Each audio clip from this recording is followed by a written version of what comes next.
Hello friends, कैसे हैं आप लोग। अपन की पहली 2 यूनिट हो चुकी थी और अब अपन पढ़ रहे हैं तीसरी यूनिट। तीसरी यूनिट है अपनी पी ब्लॉक। ठीक है, पी ब्लॉक ऑलमोस्ट सबका पढ़ा हुआ होता है टॉपिक। ठीक है, लेकिन फिर भी अपन इसके जो एलिमेंट्स हैं, उनके नेम, उनको कैसे याद करते हैं, उसकी ट्रिक, उनका इलेक्ट्रॉनिक विन्यास, त्रिज्या, आयनन विभव, आयनन ऊर्जा, इनके सबके बारे में क्या है अपन को यहाँ पे पढ़ना है। ठीक है, अब पी ब्लॉक है अपने पास। ठीक है, पी ब्लॉक, पहली बात, पी ब्लॉक को पी ब्लॉक क्यों कहते हैं?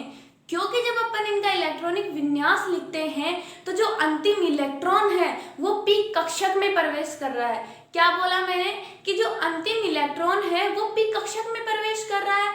और अपनी जो प्रोडक्ट टेबल होती है उसके अंदर क्या होता है, प्रोडक्ट टेबल होती है। यहाँ पे ये पी ब्लॉक है, इधर एस ब्लॉक होता है और इधर एस ब्लॉक, डी ब्लॉक और फिर पी ब्लॉक। यानी कि पी ब्लॉक आवर्त सारणी में अपने पास रखा कहाँ गया है, डी ब्लॉक के दाईं तरफ रखा गया है। ऐसे ही तो होता है, यही तो होता है। ये अपना एस ब्लॉक हो जाता है, ये डी ब्लॉक हो जाता है और ये पी ब्लॉक हो जाता है। तो ये अपन इनका इलेक्ट्रॉनिक विन्यास लिखते हैं तो डी और एस तो पूर्णतः भरे हुए होते हैं, तो अपने पास क्या बचता है, पी। तो अपना अंतिम इलेक्ट्रॉन किस में भरते हैं अपन, पी कक्षक में भरते हैं, इसलिए इन्हें पी ब्लॉक कहते हैं। ठीक है, अब इनके मान लीजिए अंतिम इलेक्ट्रॉन पी कितने इलेक्ट्रॉन भरते हैं, एन और एस होता है, इसमें तो 2 भरते हैं, पूर्णतः भरा होता है एस और डी तो। और पी है जैसे कि एम पी, इसमें 1 से लेके 6 तक भरते हैं। क्यों देखना, क्योंकि देखो ये है P1 है, P2, P3, P4, P5 और P6। ठीक है, 1 से लेके 6 तक भरते हैं। ये भी 1 से 2 कर लो, कोई बात नहीं, वही बात है। ठीक है, मैंने क्या बोला, अंतिम इलेक्ट्रॉन पी कक्षक में प्रवेश करेगा। जब अपन इसका मान लीजिए इलेक्ट्रॉनिक विन्यास लिखेंगे तो अंतिम इलेक्ट्रॉन पी कक्षक में कितने भरे जाएंगे, 2 इलेक्ट्रॉन। यहाँ से अपन चेक भी कर सकते हैं कि ये सही है या नहीं है, वो अभी अपन बाद में करेंगे। पहले अपन क्या देखते हैं, इनके नेम क्या है, उनको ट्रिक क्या है, ये कितने पे आता है, ये कितने पे आता है, इनकी एटॉमिक नंबर ध्यान देते हैं। ठीक है, अब क्या बात आती है अपने पास, बात आ रही है, ये क्या है, इसको बोलते हैं अपन अक्रिय गैसेस। अक्रिय गैसेस, ठीक है, ये कितने पे आती है, हीलियम 2 पे आती है।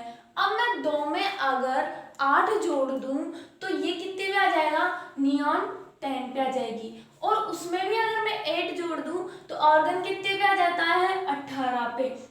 अब मैं 8 नहीं जोड़ूंगी, उसमें 18 जोड़ दूं तो क्रिप्टॉन कितने पे आता है अपने पास, 36 पे।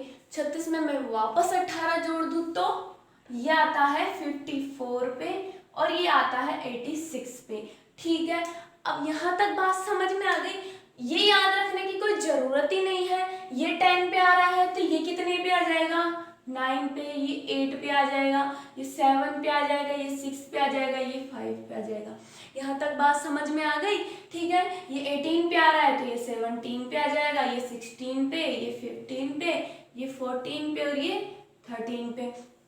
ठीक है, ये 36 पे आ रहा है तो ये 35 पे, 34 पे, 33 पे, ये कितने आएगा, 32 और ये 31 पे। यहाँ तक बात समझ में आ गई।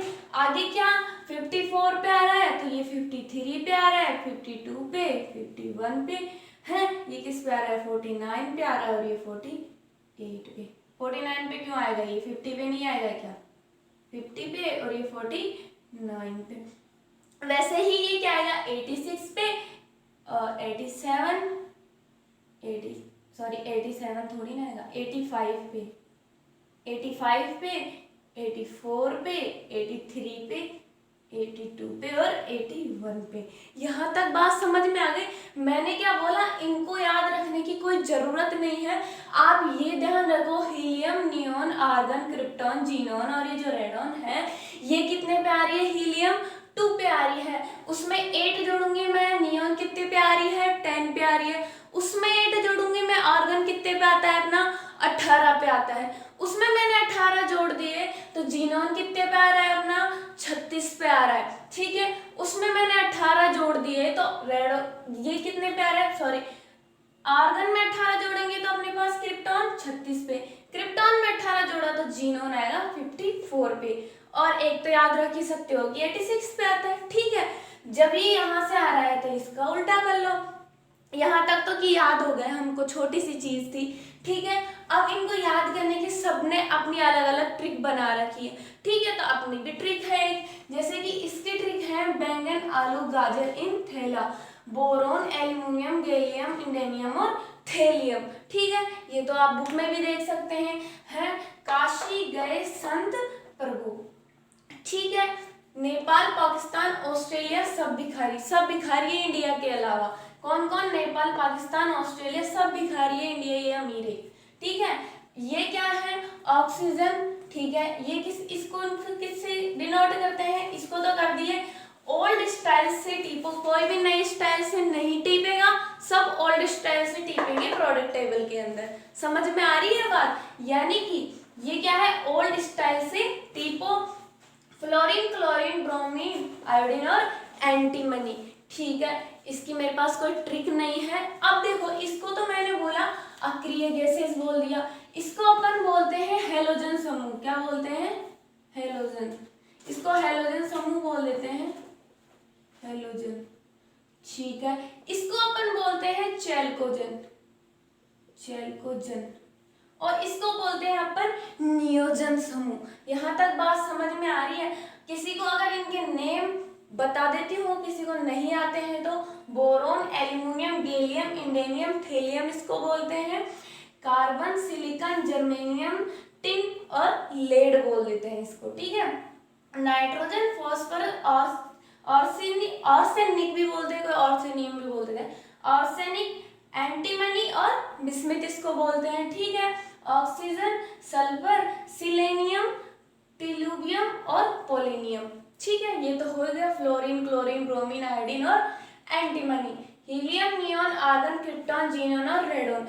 अब मैंने यहाँ पे ये बोला कि अपन पी ब्लॉक को पी ब्लॉक क्यों कहते हैं, क्योंकि जो अंतिम इलेक्ट्रॉन भरते हैं अपन, वो सबसे अंतिम इलेक्ट्रॉन किस में भरते हैं? अपन पी कक्षक में भरते हैं। और पी ब्लॉक से पहले एस और डी ब्लॉक आते हैं अपने पास, तो वो क्या होते हैं? पूर्ण भरे हुए होते हैं। जैसे कि अगर मान लीजिए मैं इसका इलेक्ट्रॉनिक विन्यास निकालती हूँ। ठीक है, इलेक्ट्रॉनिक विन्यास निकालते हैं अपन इसका। ठीक है, इससे पहले क्या आ रही है? हीलियम, यानी कि 1 2 पे आ रहा है। ठीक है, चलो ये तो बहुत सा इजी है कि ये निकाल दो, ये निकाल दो। ठीक है, चलो मैं ये निकाल लेती हूँ। एल्यूमिनियम 1 2 3, यानी कि 3s और 3p में भरे जाएंगे। 3s और 3p में भरे जा रहे हैं, तो मैंने बोला कि s और d तो पूर्णतः भरे हुए हैं, तो 2 और 10 तो वो गए। ठीक है, और p में कितना बचा? एक इलेक्ट्रॉन बचे, 12 तो चले गए, 10 तो डी ब्लॉक में और 2 एस ब्लॉक में। कितने हो गए? 12, बचा एक P1। ये लो, यहाँ से चेक कर लो, P1 है। मैंने बोलने का मतलब यही है कि अंतिम इलेक्ट्रॉन किस में डाल रहा है? P कक्षक में आ रहा है। ठीक है, यहाँ से इसमें चेक कर लो, कोई सा भी आपको जो अच्छा लगे वो चेक कर लो, अंतिम इलेक्ट्रॉन इसमें डाला जाएगा। समझ में आ रही है बात? ठीक है, ये अपना क्या निकाल लिया अपन ने? इलेक्ट्रॉनिक विन्यास निकाल लिया। ठीक है, अब इनके अंदर बात करते हैं अपन, जैसे कि अपन इसमें त्रिज्या की बात कर लेते हैं। तो त्रिज्या क्या होती है? देखना, त्रिज्या क्या होती है? त्रिज्या होती है ना, वो 2 चीजों पर निर्भर करती है।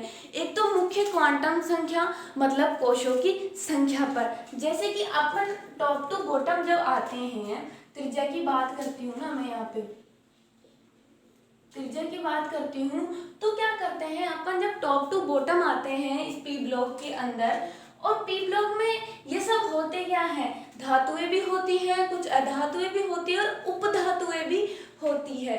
ठीक है, यहाँ तक बात समझ में आ गई?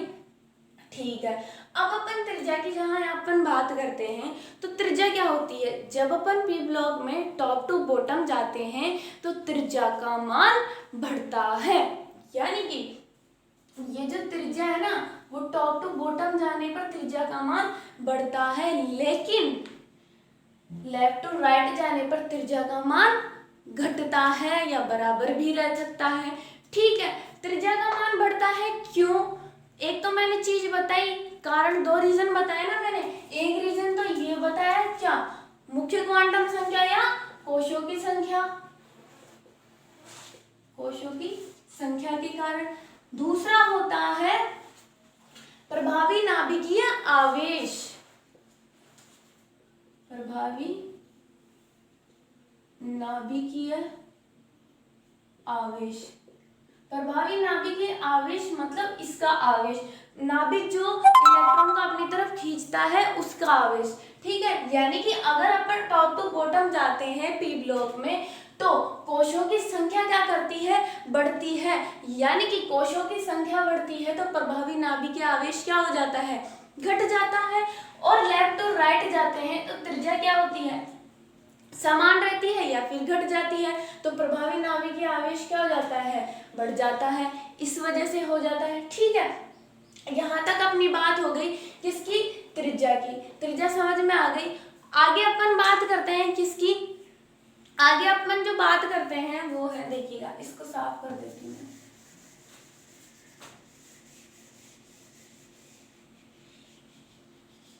ठीक है, ये चीज हो गई। सेकंड टॉपिक अपने पास क्या आ जाता है, फर्स्ट तो हो गया अपना त्रिज्या। सेकंड बात अपने पास क्या है, अपन ने इसका इलेक्ट्रॉनिक विन्यास तो निकाल लिया, आपको सबका इलेक्ट्रॉनिक विन्यास निकालना है एक एक करके। ठीक है, यहाँ तक बात हो गई। सेकंड टॉपिक अपने पास जो है, अपन परमाणुवीय त्रिज्या का मान पढ़ते हैं, वो परमाणुवीय त्रिज्या है ये तो। ठीक है,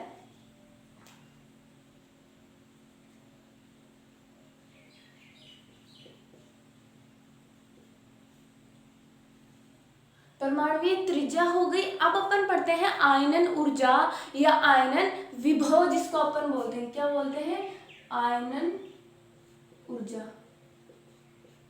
आयनन ऊर्जा या आयनन विभव, सबसे पहले इनकी डेफिनेशन क्या होती है। डेफिनेशन जैसे कि क्या होता है, अपन किसी परमाणु में से एक इलेक्ट्रॉन निकालने के लिए जो ऊर्जा देते हैं ना अपन, वो क्या कहलाती है, आयनन ऊर्जा कहलाती है। और ये पूरा क्या कहलाता है, आयनन विभव कहलाता है। क्या बोला मैंने, किसी विलगित गैसीय परमाणु से इलेक्ट्रॉन निकालने के लिए जो ऊर्जा दी जाती है वो क्या कहलाती है, आयनन ऊर्जा। अब मैंने ये चीज बोला कि टॉप टू बॉटम आ रहे हैं तो परमाणुवीय त्रिज्या क्या हो रही है, बढ़ रही है, यानी कि त्रिज्या तो बढ़ रही है।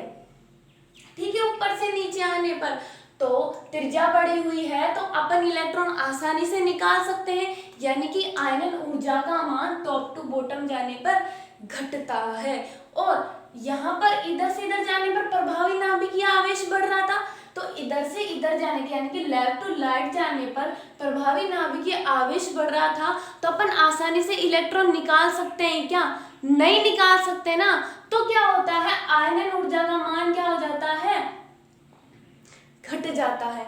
यानी कि परमाणुवीय त्रिज्या तो बढ़ती है लेकिन आयनन ऊर्जा का मान क्या होता है, टॉप टू बॉटम जाने पर बढ़ जाता है। ठीक है, इस लेक्चर में अपना ये सब हो गया। आगे के जो लेक्चर है उसके अंदर अपन इलेक्ट्रॉन बंधुता, इनकी विद्युत ऋणता, ऑक्सीकरण अवस्था, इनके बारे में पढ़ेंगे। ठीक है।